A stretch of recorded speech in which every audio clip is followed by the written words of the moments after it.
Congratulations on completing the Figma Design for Beginners course. We've covered so many things during our time together.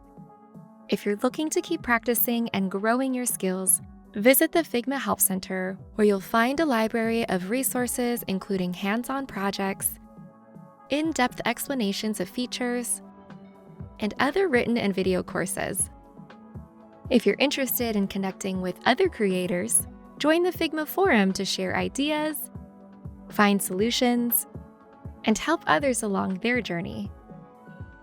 And don't forget to check out Figma's YouTube channel for more video tutorials and tips. Make sure to subscribe to stay up to date with new tutorials or updates and additions to this course. Thank you for joining us on this learning journey.